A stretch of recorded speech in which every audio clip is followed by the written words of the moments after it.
কচুয়ার পক্ষ থেকে, গোটা পাড়ার পক্ষ থেকে, রূপাখালীর পক্ষ থেকে, আপনারা সব বিষ্ণুপুরের পক্ষ থেকে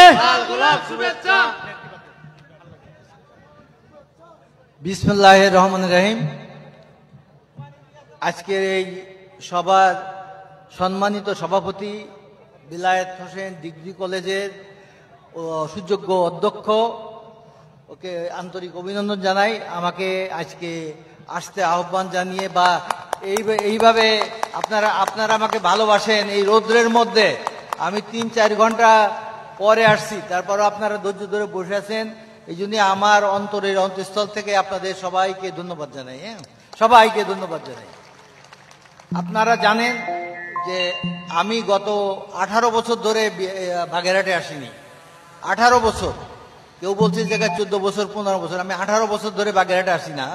আমার বাড়ি ঘর সব বন্ধ করা ছিল, সব নষ্ট হয়ে গেছে। আমার বাগেরহাট নিয়ে অনেক স্বপ্ন ছিল। আপনারা দেখেছেন আমি কি কাজ করেছি।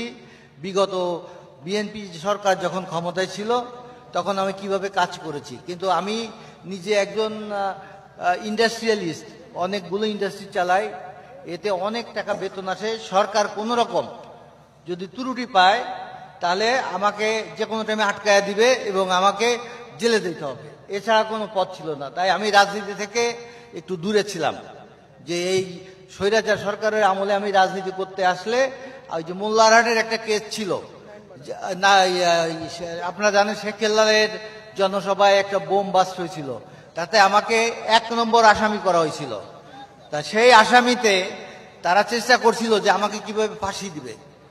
তা কাজে তারা জানে যে এই দক্ষিণ পশ্চিম অঞ্চলে যদি সেলিমকে আমরা ফাঁকা করতে পারি তাহলে আমাদের মাঠ খালি হবে।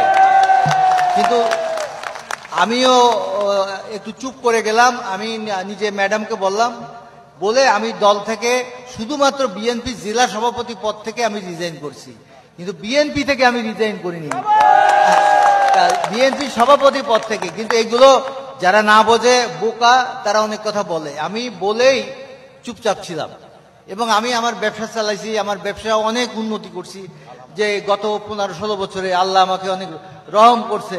এবং আপনারা জানেন যে গত 5ই সেপ্টেম্বর না আগস্ট, 5ই আগস্ট বাংলাদেশ নূতন করে স্বাধীন হয়েছে। কারা করছে? সেই ছাত্র জনতা, কি বলে, বৈষম্য বিরোধী যে আন্দোলন হয়েছিল তাতে ক্লাস 8, 9, 10 বা ইন্টারমিডিয়েটের ছেলেপেলেরা জীবন দিয়েছে, আত্মাহুতি দিয়েছে। আমি তাদের আত্মার মাগফিরাত কামনা করি। আমি প্রথমেই স্মরণ করতে চাই এই জাতীয়তাবাদী দল প্রতিষ্ঠা করা মরহুম প্রেসিডেন্ট জিয়াউর রহমান সাহেব। তারপর আমি স্মরণ করতে চাই আমাদের চেয়ারপারসন বেগম খালেদা জিয়া, যিনি আমাকে টাকা পয়সা দিয়ে এই